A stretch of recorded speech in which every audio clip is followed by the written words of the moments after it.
Oke, Assalamualaikum warahmatullahi wabarakatuh. Saya Muhammad Fahmi Fakih, NIM 171910301070 dari Fakultas Teknik, KKN Kelompok 23 dengan dosen pembimbing lapangan, Bapak Muhammad Zamroni. Saya akan menjelaskan mengenai agenda program kerja yang saya lakukan dari minggu ke-1 sampai minggu ke-6 pada KKN Back to Village tahun 2020 ini. Baik, tematik yang saya ambil yaitu program inovasi pendukung pembelajaran anak sekolah saat COVID-19, kemudian sasaran yang saya jadikan target yaitu kelompok belajar berjumlah 5 orang siswa SMP kelas 8, tepatnya di SMP Lukman Al-Hakim, Sumeneb. Lokasi KKN di Desa Pabian, Kecamatan Kota Sumeneb, Kabupaten Sumeneb. Latar belakang dari program KKN saya yaitu adanya kesulitan belajar yang dialami oleh para siswa, yang mana mereka tidak terbiasa dengan berubahnya sistem pendidikan dari sistem tatap muka menjadi sistem pembelajaran jarak jauh, sehingga mereka menyikapinya dengan cara malas-malasan dan tidak semangat dalam belajar. Untuk itu, kami sebagai mahasiswa KKN harus melakukan inovasi agar pendidikan berjalan lancar di masa pandemi COVID-19 ini. Alasan saya untuk menggunakan metode mind map ini bahwa materinya dapat lebih terperinci, memudahkan siswa untuk memahami urut-urutan materi, dan mencegah siswa mengantuk saat belajar. Oke, minggu ke-1. Minggu pertama ini saya isi dengan observasi potensi desa.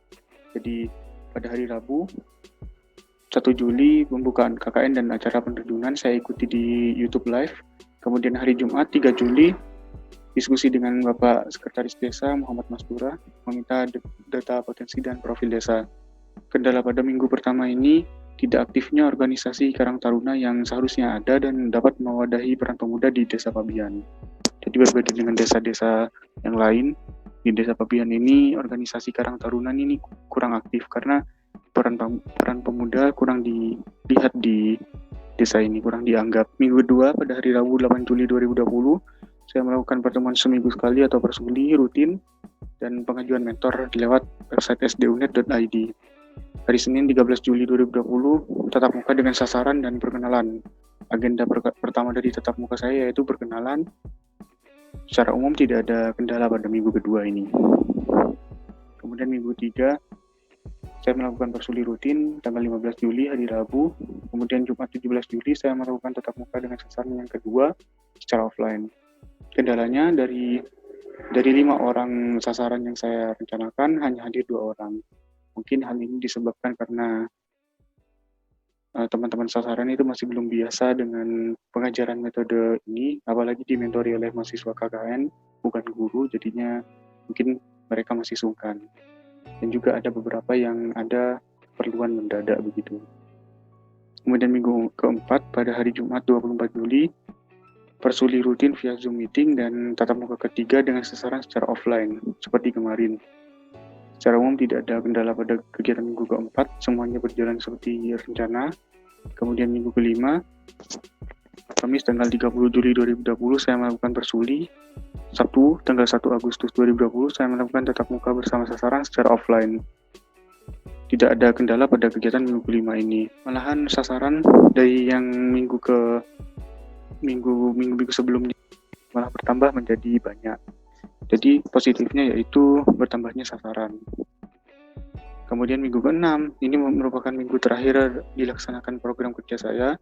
Pada hari Jumat 7 Agustus 2020, saya melakukan tatap muka bersama sasaran secara offline.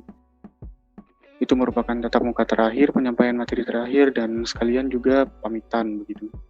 Pada hari Sabtu tanggal 8 Agustus 2020, saya mulai mengerjakan artikel final KKN. Karena program kerja yang saya lakukan telah selesai semua. Untuk kendala, tidak ada kendala pada kegiatan minggu ke-6 ini. Untuk gambar yang di slide itu merupakan hasil atau output dari program kerja saya, di mana sasaran telah mampu membuat mind map dari materi pelajaran, dari uraian materi pelajaran yang diberikan oleh gurunya. Jadi seperti itu. Demikian yang dapat saya sampaikan mengenai agenda program kerja KKN Back to Village saya dari minggu ke-1 sampai minggu ke-6. Mohon maaf apabila ada kesalahan. Terima kasih dan wassalamualaikum warahmatullahi wabarakatuh.